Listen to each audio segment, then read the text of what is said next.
धाकड़ खबर, बेखौफसमा बेबाक अंदाज। धाकड़ खबर के न्यूज रूम से मैं आपके साथ हूं अकरम रईस खान। चीन से ताजा हुई तनातनी के बाद मोदी सरकार ने एक बार फिर से एक्शन लिया है और एक्शन के नाम पर उसने पबजी समेत 118 मोबाइल ऐप्स को बैन कर दिया है। अब यह खबर ब्रेक होने के बाद भोंपू मीडिया के दलाल, चाटुकार, दंगाई पत्रकारों ने किस तरीके से कवरेज किया है, क्या इससे आपको रूबरू नहीं होना चाहिए? वैसे आप लोग अगर लंबे समय से धाकड़ खबर से जुड़े हुए होंगे तो आप लोग जानते होंगे कि धाकड़ खबर का स्टाइल रहा है कि वो रोजाना इन भोंपू मीडिया के दलाल, चाटुकार और दंगाई पत्रकारों से जुड़ा हुआ नंगापन रोजाना आपके सामने रखा करता था। लेकिन ऑफिस शिफ्ट किया, ये तमाम चीज़ें रही, बहुत सारी चीज़ें डिस्टर्ब हो जाती हैं, व्यवस्थित होने में टाइम लगता है। फिर से आपको इनका वो नंगा नाच रोजाना दिखाने की कोशिश करेंगे। तो मैंने कुछ क्लिप्स निकाली हैं जिसमें तमाम वो बड़े बड़े चैनल हैं जो अपने आप को मेन स्ट्रीम मीडिया का चैनल कहते हैं। हालांकि मैं उनको मेन स्ट्रीम मीडिया का चैनल मानने को तैयार नहीं हूँ। जब आप उनकी रिपोर्टिंग देखेंगे वो सिर्फ हिंदी भाषी क्षेत्र की रिपोर्टिंग है और हिंदी भाषी क्षेत्र में भी जब आप देखेंगे तो ज़्यादा से ज़्यादा दिल्ली, उत्तर प्रदेश और बिहार की खबरें होती हैं। राजस्थान भी कहीं नज़र नहीं आता, हरियाणा भी कहीं नज़र नहीं आता, पंजाब, हिमाचल प्रदेश, उत्तराखंड भी कहीं नज़र नहीं आता। इक्का दुक्का खबरें ही वहाँ की होती हैं और जो गैर हिंदी भाषी क्षेत्र है उसका तो कोई जिक्र ही इन चैनल्स पर नहीं होता। ये अलग बात है कि बंगाल में कुछ घटना हो जाए और बीजेपी को उसमें फ़ायदा हो तो भोंपू मीडिया वाले यहाँ टूट के उस पर पड़ते हैं। तो 4 चैनलों का हाल आपके सामने रखने जा रहा हूं। कुछ सवालात हैं मेरे पास, पहले ये कटिंग देख लीजिए, उसके बाद आपके सामने उन सवालात को भी उठाने की कोशिश करेंगे। सबसे पहले सीधे सीधे आपके सामने हाल रख देते हैं एबीपी न्यूज़ का। क्या करें, पहले भी बता चुका हूं आपको, मेरे ऑफिस में टाटा स्काई लगा है। पहले नंबर पे यही आ जाता है 504 पे, उसी के बाद दूसरों का नंबर शुरू होता है 506, 509, 511, 519, तमाम तरीके से आगे सिलसिला बढ़ता है। तो एबीपी न्यूज़ का हाल रखते हैं। हालांकि आजकल इसने डिबेट बंद कर दिया, आप देख रहे होंगे शाम को इनके यहाँ संविधान की शपथ हुआ करता था, वो बंद कर दिया है। इसके अलावा 5 बजे होता था इनका जो रूबिका लियाकत करती थी सीधा सवाल, लेकिन मास्टर स्ट्रोक जो इनका प्राइम टाइम शो है वो ज़रूर चल रहा है। तो प्राइम टाइम शो में रूबिका लियाकत कैसे इस बात को बता रही हैं कि मोदी सरकार ने फिर से एक बार सर्जिकल स्ट्राइक की और इस बार 5000 करोड़ रुपए का नुकसान पहुंचा दिया चाइना को। चीन के खिलाफ भारत सरकार ने तीसरी बार डिजिटल सर्जिकल स्ट्राइक की है। भारत की सरकार ने 118 चीनी ऐप्स पर पाबंदी लगा दी है। इन ऐप्स में चीन का मशहूर पबजी गेमिंग ऐप वो भी शामिल है। इससे पहले 27 जुलाई को सरकार ने 43 चीनी ऐप्स को बैन किया था। फिर उससे भी पहले 29 जून को 59 चीनी ऐप्स पर पाबंदी लगाई गई थी और इस तरह भारत सरकार अब तक 224 चाइनीज ऐप्स को बैन कर चुकी है। बैन हुई इन ऐप्स में सबसे ज्यादा पॉपुलर पबजी है, जो एक गेमिंग ऐप है। इस ऐप की भारत में बहुत लोकप्रियता है। इसके भारत में 17.5 करोड़ डाउनलोडर्स है। पूरी दुनिया में पबजी के करीब 73 करोड़ से ज्यादा एप्लीकेंट्स हैं, यानी डाउनलोड जिन्होंने किया है, और इसमें से करीब 24% जो है वो भारत में है। यानी इस गेम का भारत में बहुत बड़ा बाजार था। एक अनुमान के मुताबिक पबजी के भारत में बैन होने से चाइनीज कंपनी को 5000 करोड़ रुपए के नुकसान का अनुमान है। इन्हीं की जबानी, इन्हीं की कहानी सुनते रहिएगा। आगे चलते हैं तो जैसा मैंने बताया सिलसिला आगे बढ़ेगा तो सिलसिला आगे बढ़ के पहुंच जाएगा हमारे पास आज तक का। तो आज तक की सबसे बड़ी स्टार एंकर जिनके बारे में नरेंद्र मोदी का एक वीडियो वायरल होता है, वो कहते हैं कि भैया आज ज़्यादा गालियाँ तुम दो को तो पड़ेंगे आज तक वालों को, लेकिन श्वेता सिंह को सबसे ज़्यादा गालियां पड़ेंगी। यानी कि वो भी जानते हैं कि ज़्यादा बड़ी भक्त हैं उनकी पत्रकारिता की दुनिया में, इनको गालियां खाने का शौक भी। और आजकल वो कहावत है हमारे पश्चिम उत्तर प्रदेश में कि नकटे की नाक कटी 4 बिलांद और बड़ी। अब ये चाहते ही ना लोग गालियां दें, अब चाहते हैं लोग इनकी माँ बहन करें।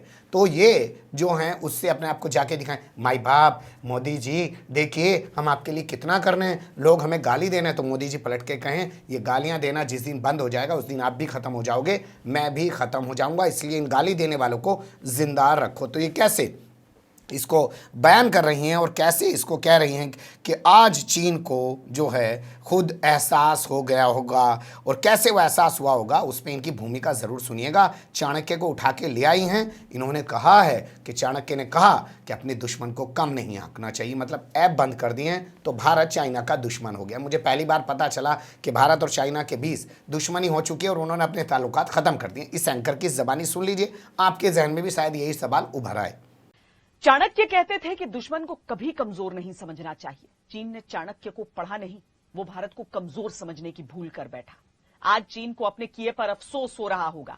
इसे आप 6 बड़ी बातों से समझिए। पहली बात यह है कि लद्दाख में नए टकराव के बीच भारत ने 118 चाइनीज ऐप्स को बैन करके चीन पर एक और डिजिटल स्ट्राइक कर दी। भारत में लोकप्रिय Chinese video game PUBG ban हो गया है।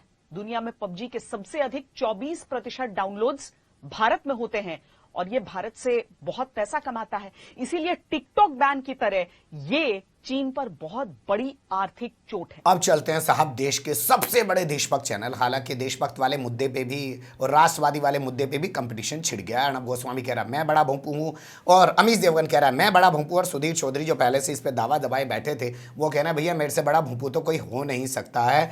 तो सुधीर चौधरी का स्टाइल आपके सामने रखते हैं, वो कैसे इस मामले को बता रहे हैं। उनकी जबानी आप सुनिएगा कि किस तरीके से ऐप्स बंद हो जाने से चाइना जो है वो बिलबिला गया है। उन्हीं की जबानी सुन लीजिए। और एक कमाल की चीज़ जो उन्होंने बताई वो ज़रूर गौर कीजिएगा कि आप ऐप कैसे डिलीट कर सकते हैं। अब ये भी आपको सुधीर चौधरी से सीखना पड़ेगा। अब आपको बताते हैं कि जो दूसरी सर्जिकल स्ट्राइक की है भारत ने, आज वो कहां की है। डिजिटल दुनिया में चीन के अतिक्रमण पर भारत ने आज एक और स्ट्राइक की है। भारत ने चीन के 118 मोबाइल फोन एप्लीकेशंस पर आज प्रतिबंध लगा दिया। जिन ऐप्स पर रोक लगी है उनके नाम आप ध्यान से सुन लीजिए, देख लीजिए, नोट कर लीजिए। हो सकता है इनमें से बहुत सारे ऐप्स आप भी इस्तेमाल करते हो। इनमें PUBG, super cleaner, hide app और वी चैट जैसे ऐप शामिल हैं। ज्यादातर ऐप्स ऐसे हैं जिन्हें भारत में लाखों करोड़ों की संख्या में लोग इस्तेमाल करते हैं। हाल ही में सीमा पर जिस तरह से भारत और चीन के रिश्ते बिगड़े हैं, उसके बाद से ये चीन के खिलाफ भारत की सबसे बड़ी कार्रवाई है। चाइनीज ऐप्स को बैन करने की ये तीसरी किश्त है। इससे पहले इसी वर्ष जून में भारत ने पहले 59 ऐप्स बैन किए थे, फिर जुलाई में 47 और ऐप्स पर पाबंदी लगा दी गई और अब भारत में चीन के कुल 224 ऐप्स बैन किए जा चुके हैं।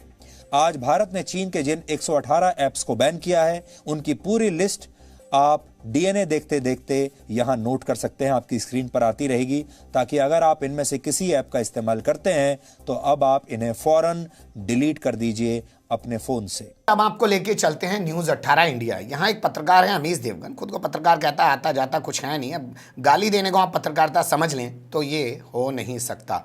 ये कैसे कह रहा है कि आज पहले बॉर्डर पे पीटा चाइना को, फिर उसके बाद डिजिटल सर्जिकल स्ट्राइक करके 118 ऐप को बैन करके उनको ऑनलाइन भी पीटा है मोदी सरकार ने। इसी की जबानी सुन लीजिए। और अब बर्बाद और आबाद वाली सियासत का विश्लेषण सुनिए।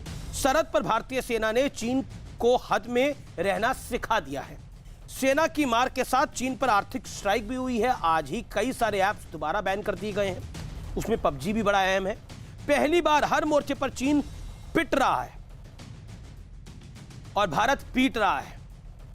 तो ये तमाम चैनल्स का आप हाल देख चुके हैं। एक अपडेट आपके सामने रख देना चाहता हूं, हालांकि वो इस खबर से जुड़ा हुआ नहीं है, लेकिन आप लोगों को नोटिस में लेना चाहिए। आजकल अगर आप एनडीटीवी इंडिया देख रहे होंगे तो ब्रेक के दौरान वहां पे कोई एडवर्टीजमेंट नहीं चल रहा है। उन्हीं के जो प्रोग्राम है, चाहे वो संकेत उपाध्याय का प्रोग्राम है, चाहे वो नगमा शहर का प्रोग्राम है, चाहे वो निधि कुलकर्णी का प्रोग्राम है, चाहे वो रवीश का प्रोग्राम है, चाहे वो जिन भी लोगों का प्रोग्राम है, उन्हीं के जो है टीजर वीडियो चलते हैं, उन्हीं के प्रोग्राम के वीडियो चलते हैं।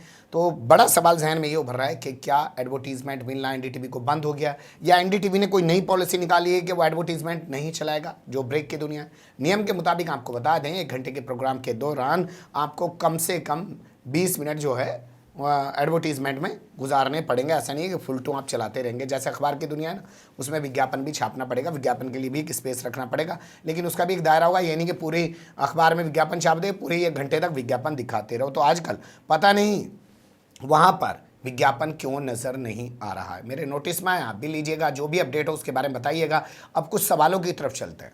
तो सवालों पे गौर कर लेते हैं, क्या क्या सवाल खड़े हो रहे हैं। तो भैया हमारी नज़र में सबसे पहला सवाल ये, जब ये चाइना के ऐप थे, हमें तो पता ही नहीं थी, मैं तो चलाता नहीं हुआ पबजी, और मुझे नहीं पता, हमारे यहाँ बच्चे भी नहीं चलाते हैं।